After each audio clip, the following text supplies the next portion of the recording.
What's going on, y'all? Today we're going to be cleaning up a white pair of leather sneakers. These are Common Project bball.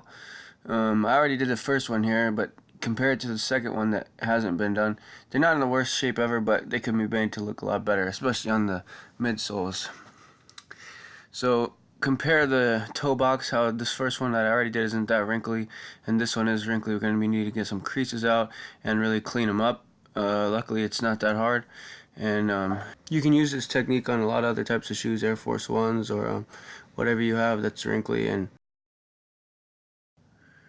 you can see just how much crisper the one on the right is that I already cleaned.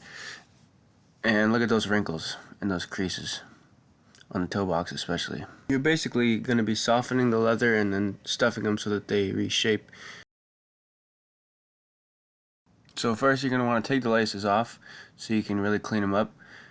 First rinse them off and squish them through your hands with some soapy water, and then let them sit overnight in water with a little bit of bleach in it. Next we're going to be cleaning the shoes. I like to use this orbital thing for polishing cars. It works really good. You just put some soapy water on there. Now if you don't have one of these, usually people use like a rag. I think the best thing would be one of those white magic eraser pads. Those work really well. You just want to let it ride on there nice and smooth. And you want to put a good amount of pressure. Get all the angles. Works best if you have your hand in the shoe, but I couldn't do it because I was filming, so yeah. This is just for demonstration. See, it's already starting to get a lot cleaner if you look towards the tip. And you can try different angles and different ways of holding the orbital or the shoe to reach hard to reach places. Now look at this tongue here. You see all the lace marks, creases. We haven't addressed those yet, but next we're going to be adding some heat to soften the leather and try and get it reshaped.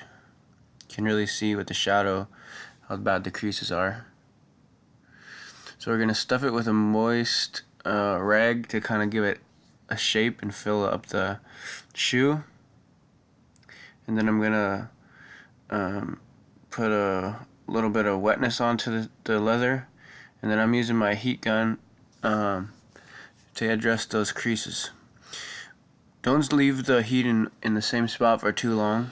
I'm going from the inside and heating up the outside and just slowly working the heat around.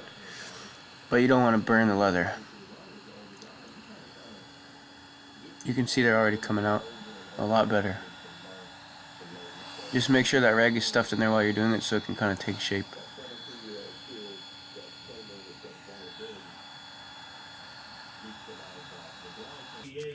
Next I'm just getting leather wet, but also the rag needs to be wet. This is the iron part, the technique that most people use.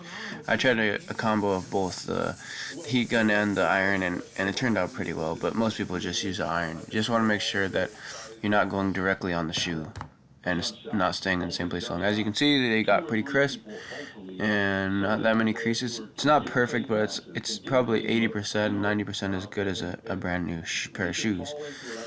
There were a couple scuffs that I wasn't able to get off by cleaning. You'd have to hit those with some Angelus paint or something like that. But anyway, there's the final product. Look a whole lot better than they did at the beginning. You can see that scuff kind of towards the front of the left shoe. Yep, even the laces look pretty good, and they're almost like new.